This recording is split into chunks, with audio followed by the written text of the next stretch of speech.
ಉತ್ತರ ಕನ್ನಡ ಜಿಲ್ಲೆಯ ಶಿರಸಿ ತಾಲೂಕಿನ ಪವಿತ್ರ ಕ್ಷೇತ್ರವಾದ ಸಹಸ್ರಲಿಂಗದಲ್ಲಿ ಮಹಾಶಿವರಾತ್ರಿಯನ್ನ ಅದ್ದೂರಿಯಾಗಿ ಆಚರಣೆ ಮಾಡಲಾಗ್ತಾ ಇದೆ. ಸಹಸ್ರಾರು ಭಕ್ತಾದಿಗಳು ಸಾರ್ವಜನಿಕರು ಬಂದು ಸಹಸ್ರಲಿಂಗದಲ್ಲಿ ಪುನೀತರಾಗ್ತಾ ಇದ್ದಾರೆ. ಈಗಾಗಲೇ ಬೈರುಂಬೆ ಗ್ರಾಮ ಪಂಚಾಯತ್ ಅವರು ಇಲ್ಲಿ ಸಕಲ ವ್ಯವಸ್ಥೆಯನ್ನು ಕಲ್ಪಿಸಿಕೊಂಡಿದ್ದಾರೆ. ಅಲ್ಲದೆ ಬರುವಂಥ ಭಕ್ತಾದಿಗಳಿಗೆ ಹಾಗೂ ಸಾರ್ವಜನಿಕರಿಗೆ ಸರಿಯಾದ ಮೂಲಭೂತ ಸೌಲಭ್ಯವನ್ನು ವ್ಯವಸ್ಥೆಯನ್ನು ಕೈಗೊಂಡಿದ್ದಾರೆ. ಅಲ್ಲದೆ ಪವಿತ್ರವಾದಂಥ ಶಾಲ್ಮಲಾ ನದಿಯಲ್ಲಿ ಸ್ನಾನ ಮಾಡುವಂಥ ಭಕ್ತಾದಿಗಳಿಗೆ ವಸ್ತ್ರವನ್ನು ಬದಲಾಯಿಸಲು ವ್ಯವಸ್ಥೆಯನ್ನು ಸಹ ಗ್ರಾಮ ಪಂಚಾಯತ್ ಬೈರುಂಬೆ ಕಲ್ಪಿಸಿದೆ.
ಉತ್ತರ ಕನ್ನಡ ಜಿಲ್ಲೆಯ ಶಿರಸಿ ತಾಲೂಕಿನ ಪವಿತ್ರ ಸ್ಥಳವಾದಂಥ ಬೈರುಂಬೆ ಗ್ರಾಮ ಪಂಚಾಯತ್ ವ್ಯಾಪ್ತಿಯಲ್ಲಿರುವಂತಹ ಸಹಸ್ರಲಿಂಗದಲ್ಲಿ ಇವತ್ತು ಮಹಾಶಿವರಾತ್ರಿ ಉತ್ಸವವನ್ನು ಅದ್ದೂರಿಯಾಗಿ ಆಚರಣೆ ಮಾಡಲಾಗ್ತಾ ಇದೆ.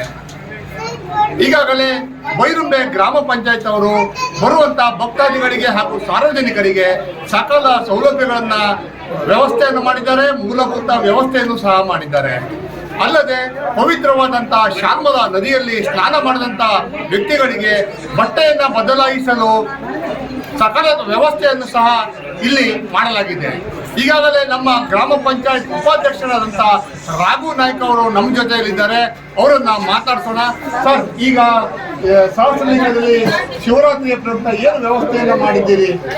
ಮೊದಲನೇದಾಗಿ ಎಲ್ಲರಿಗೂ ಶಿವರಾತ್ರಿ ಶುಭಾಶಯವನ್ನು ಹೇಳಲಿಕ್ಕೆ ಬಯಸ್ತೇನೆ. ಪ್ರತಿ ವರ್ಷದಂತೆ ಈ ವರ್ಷ ಕೂಡ ನಮ್ಮ ಸಹಸ್ರಲಿಂಗದಲ್ಲಿ ಯಾತ್ರಾರ್ಥಿಗಳಿಗೆ ಒಳ್ಳೆ ಯಾತ್ರೆಯನ್ನು ಮಾಡಲಿಕ್ಕೆ ವ್ಯವಸ್ಥೆಯನ್ನು ಮಾಡಿಕೊಟ್ಟಿದ್ದೇವೆ ಪಂಚಾಯತಿ ವತಿಯಿಂದ. ಏನು ಮಹಿಳೆಯರಿಗಾಗಲಿ ಅಥವಾ ಯುವಕರು ಮಕ್ಕಳಿಗಾಗಲಿ ನಮ್ಮ ಈ ಶಾಲ್ಮಲಾ ನದಿಯಲ್ಲಿ ಸ್ನಾನ ಮಾಡಿದ ನಂತರ ಬಟ್ಟೆಯನ್ನು ಬದಲಾಯಿಸಲಿಕ್ಕೆ ವರ್ಷ ನಾವು ಟೆಂಪ್ರರಿ ಶೆಡ್ ಅನ್ನು ಮಾಡಿದ್ವಿ. ಇದನ್ನ ಈ ಸರಿ ನಾವು ಪಂಚಾಯತಿ ವತಿಯಿಂದ ಪರ್ಮನೆಂಟ್ ಶೆಡ್ ಅನ್ನು ಮಾಡಿದ್ದೇವೆ. ಯಾವುದೇ ಮಹಿಳೆಯರಿಗೂ ಕೂಡ ಬಟ್ಟೆಯನ್ನು ಬದಲಾಯಿಸಲಿಕ್ಕೆ ತೊಂದರೆ ಆಗ್ತಾ ಇರ್ತಕ್ಕಂಥ ವ್ಯವಸ್ಥೆಯನ್ನು ನಾವು ಮಾಡಿದ್ದೇವೆ. ಅದೇ ರೀತಿ ಅಂಗಡಿಕಾರರಿಗೂ ಕೂಡ ಈ ವರ್ಷ ಬಹಳ ಕಡಿಮೆ ಬೆಲೆಯಲ್ಲಿ ನಾವು ಅಂಗಡಿಯ ಹರಾಜನ್ನು ಮಾಡಿದ್ದೇವೆ. ಯಾಕೆಂದ್ರೆ ಇದನ್ನ ನಾವು ಪಂಚಾಯತ್ ಲಾಭಕ್ಕಾಗಿ ಮಾಡಲಿಲ್ಲ. ಹೋದ ವರ್ಷ ಏನು ರೇಟಿಗೆ ಕೊಟ್ಟಿದ್ದೀವೋ ಟೆಂಡರ್ ಅನ್ನ ಅದೇ ಮೌಲ್ಯಕ್ಕೆ ನಾವು ಕಲರವ ಸಂಸ್ಥೆ ಈ ವರ್ಷ ಕೂಡ ಕೊಟ್ಟಿದ್ದೇವೆ. ಯಾಕೆಂದ್ರೆ ಭಕ್ತಾದಿಗಳಿಗೆ ಸಕಲ ಸೌಕರ್ಯಗಳನ್ನು ಕಲರವ ಸಂಸ್ಥೆ ಸರಿಯಾದ ರೀತಿಯಲ್ಲಿ ಹೋದ ವರ್ಷ ಕೂಡ ಮಾಡಿತ್ತು. ಅದೇ ರೀತಿ ಅದೇ ಸಂಸ್ಥೆಗೆ ಈ ವರ್ಷನೂ ಕೂಡ ನಾವು ಪಂಚಾಯತಿಂದ ಹರಾಜನ್ನು ನೀಡಿದ್ದೇವೆ. ನಾವು ಕೂಡ ಪಂಚಾಯತಿಂದ ಸಕಲ ವ್ಯವಸ್ಥೆಯನ್ನ ಎಲ್ಲ ಮಾಡಿದ್ದೇವೆ. ಪೊಲೀಸ್ ಇಲಾಖೆಯಿಂದ ಇರ್ಬೋದು ಅಥವಾ ಆರೋಗ್ಯ ಇಲಾಖೆಯಿಂದ ಇರ್ಬೋದು, ಅರಣ್ಯ ಇಲಾಖೆಯಿಂದ ಸಂಬಂಧಪಟ್ಟ ಎಲ್ಲ ಇಲಾಖೆಗಳಿಗೂ ನಾವು ಅವರಿಗೆ ಕರೆಯೋಲೆಯನ್ನು ನೀಡಿ ಈ ಸ್ಥಳದಲ್ಲಿ ಇರುವಂತೆ ಕೇಳ್ಕೊಂಡಾಗ ಎಲ್ಲ ಡಿಪಾರ್ಟ್ಮೆಂಟ್ನವರು ಬಂದು ಇವತ್ತು ಸಹಕಾರ ಕೊಟ್ಟಿದ್ದಾರೆ. ಮಾಧ್ಯಮ ಮಿತ್ರರಿಂದ ಕೂಡ ಒಳ್ಳೆಯ ನಮಗೆ ಸಹಕಾರ ಸಿಕ್ಕಿದೆ. ಯಾವುದೇ ರೀತಿ ತೊಂದರೆ ಇಲ್ಲದೇ ಇವತ್ತಿನ ದಿನ ಸರಾಗವಾಗಿ ಭಕ್ತಾದಿಗಳು ಬಂದು ಹೋಗ್ತಿದ್ದಾರೆ. ಇದು ನಮಗೆ ಬಹಳ ಹೆಮ್ಮೆ ಅನಿಸ್ತದೆ. ಸಹಸ್ರಾರು ಮಹಾಶಿವರಾತ್ರಿಯನ್ನ ಆಚರಣೆ ಮಾಡ್ತಾ ಇದ್ದಾರೆ. ಶಿರಸಿ ಗ್ರಾಮೀಣ ಠಾಣೆಯ PSI ಸಂತೋಷ್ ಕುಮಾರ್ ಅವರು ಬಿಗಿ ಬಂದೋಬಸ್ತನ್ನು ಸಹ ಇಲ್ಲಿ ನೀಡಿದ್ದಾರೆ. ಅವರ ಸಿಬ್ಬಂದಿಗಳು ಎಲ್ಲೆಡೆ ಸಾರ್ವಜನಿಕರಿಗೆ ಯಾವುದೇ ತೊಂದರೆ ಆಗದಂತೆ ಸಹ ನೋಡ್ಕೊಳ್ತಾ ಇದ್ದಾರೆ. ಅಲ್ಲದೆ ಈಗಾಗಲೇ ಸಾರ್ವಜನಿಕರಿಗಾಗಿ ಹಾಗೂ ಅಂಗಡಿಕಾರರಿಗೆ ಪ್ರತ್ಯೇಕ ವ್ಯವಸ್ಥೆಯನ್ನು ಮಾಡಿದ್ದಾರೆ. ಕಲಾರವ ಸಂಸ್ಥೆ ಎಂಬ ಒಂದು ಯುವಕರ ಸಂಘ ಈ ಒಂದು ಸಹಸ್ರಲಿಂಗದಲ್ಲಿ ವ್ಯವಸ್ಥೆಯನ್ನು ಕಲ್ಪಿಸಿದೆ. ಅವರಿಗೂ ಸಹ ನಾವು ಅಭಿನಂದನೆ ಸಲ್ಲಿಸಬೇಕು ಅಂತ ಹೇಳ್ತಾ, ಕರಾವಳಿ ಮುಂಜಾವು ಡಿಜಿಟಲ್ಗಾಗಿ ರಾಜು ಕಾನ್ಸೂರ್, ಶಿರ್ಸಿ.